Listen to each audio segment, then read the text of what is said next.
ನಿಲ್ಲು ತಾಯಿ.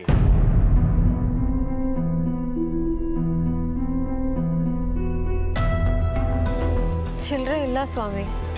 ನಿನ್ನ ಚಿಲ್ಲರೆ ಕಾಸು ಬೇಡ ತಾಯಿ. ಕೋಟ್ಯಾಧೀಶ್ವರನ ಕೈ ಹಿಡಿದ ಮೇಲೆ ಚಿಲ್ಲರೆ ಸಹವಾಸ ಯಾಕೆ ಅಲ್ವೇ ಮಗಳೇ? ಕೋಟ್ಯಾಧಿಪತಿನ? ಹೌದು. ನಿನಗಿಂತ ಚಿಕ್ಕ ವಯಸ್ಸಿನ ಒಬ್ಬ ಲಕ್ಷ್ಮೀ ಪುತ್ರನನ್ನ ಕೈ ಹಿಡಿದಿದೀಯ. ಸ್ವಾಮಿಗಳ ಇದೆಲ್ಲ ನಿಮ್ಗೆ ಹೇಗೆ? ಈ ಮೈಲಾರಲಿಂಗನಿಗೆ ಎಲ್ಲರ ಬಗ್ಗೆಯೂ ಗೊತ್ತು, ಎಲ್ಲವೂ ಗೊತ್ತು. ನಂಗೆ ಸ್ವಲ್ಪ ಕೆಲಸ ಇದೆ, ನಾನು ಹೋಗಿ ಬರ್ತೀನಿ ಸ್ವಾಮಿ.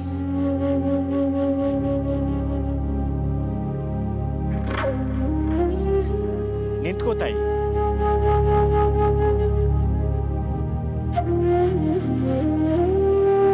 ಪಶ್ಚಿಮದಿಂದ ಪೂರ್ವಕ್ಕೆ ವಲಸೆ ಬಂದು ಕಷ್ಟಪಟ್ಟು ನಿನ್ನ ತಂಗೀರನ್ನ ಓದಿಸಿದೀಯಾ. ಹೊಟ್ಟೆ ಬಟ್ಟೆ ಕಟ್ಟಿ ದುಡ್ಡು ಮನೆ ನಿಭಾಯಿಸಿದೀಯಾ. ಹೆತ್ತಪ್ಪನಿಂದ 20 ವರ್ಷ ದೂರ ಇದೀಯಾ. ಸ್ವಾಮಿಗಳ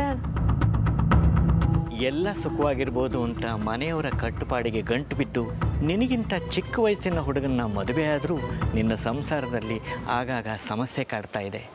ಇದಕ್ಕೆಲ್ಲ ಕಾರಣ ನಿನ್ನ ಹಿಂದಿನ ಚರಿತ್ರೆ. ಈಗ ನಿನ್ನ ಮನಸ್ಸಿನ ನೆಮ್ಮದಿಯನ್ನು ಹಾಳು ಮಾಡ್ತಿರೋದು ಆ ನಿನ್ನ ಹಳೆಯ ಅನಾಹುತ.